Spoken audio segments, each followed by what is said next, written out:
Good evening. I am going to be talking to you about the Franklin Industries whistleblower, which was case study 3-4. And it is a little bit of background history about it is that Natalie had received a call from the HR department, a call that she had been waiting on for approximately 6 months, letting her know that her case had been dismissed and they had not found any retaliation. um, about 7 months before, she had been demoted from her position to a lower position after she had informed her supervisor of embezzling that had occurred. So one of the things that was really amazing about this story or case study was that the ethical and professional values that Natalie displayed, she continually displayed integrity and honesty, and she was very fair and transparent in all of her dealings. Her professional values, she held the reliability, the consistency, and the same ethical value of being honest. She felt that you should do the right thing even when no one was watching, and being honest about that. She had encountered the embezzlement from an employee who had told or showed discrepancies. After further investigation, they had found embezzlement of over $5 million transferred to a fake company called Vic Construction. Come to find out, that was the manager's sister. And after the funds were received in the fake company, they were transferred to another organization, which went back to Mr. King.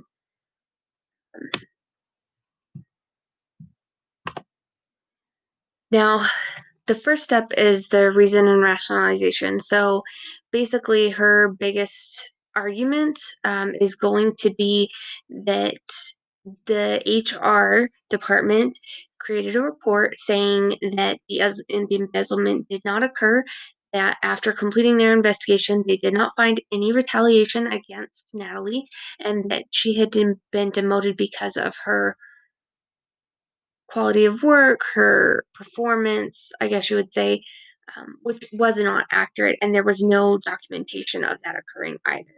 So her reasons and rationalizations that she has to worry about is, did the embezzlement actually occur? Um, what is at stake for the key parties? To me, you have three main key parties. You have the company reputation, which is going to be affected through the share value of the organization and also the financial support for the organization. So once it becomes known that embezzlement has occurred, these things could take a hit. Natalie's reputation and her values could be affected. Her reputation, if they find that, or if they continue to say that the embezzlement never occurred, and then her values could be affected because if she does nothing and continues to work for that company, it shows that her values have diminished. Another stakeholder that could be affected would be Mr. King himself, where his job would be in jeopardy, and also his reputation. If it comes out that he actually did embezzle money, he could be facing jail time or even prison. The levers that Natalie would need to utilize in order for this to be powerful enough would be the internal auditors.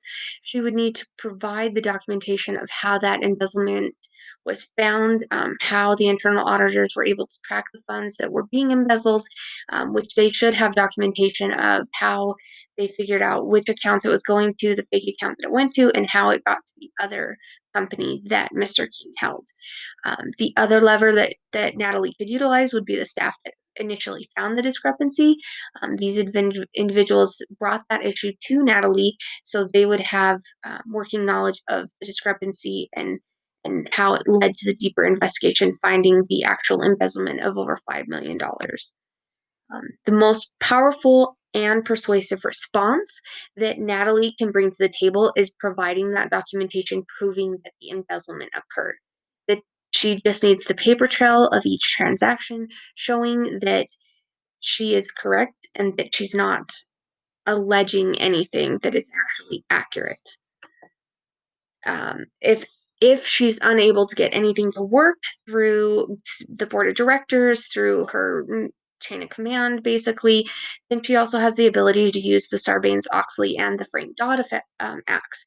The Sarbanes-Oxley Oxley Act was put in effect to forbid an organization from retaliating against the individual that provides the proof of fraud to the SEC.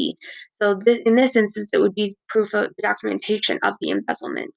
The the Dodd Frank Act is put in place to encourage, reward, and protect the whistleblowers. So it encourages them to do the right thing. It also provides a reward if it is found that their information that they provided is accurate, and it protects them. It protects their families, it protects their interests, and it protects their good name. So she has a plethora of options that she could use. Personally, I know that I would take action and I would encourage that everyone do that.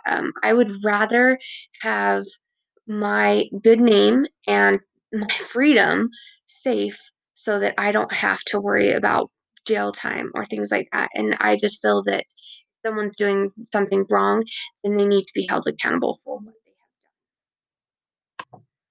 have. This concludes my presentation on the Franklin Industries whistleblower, and I hope everyone has a great night.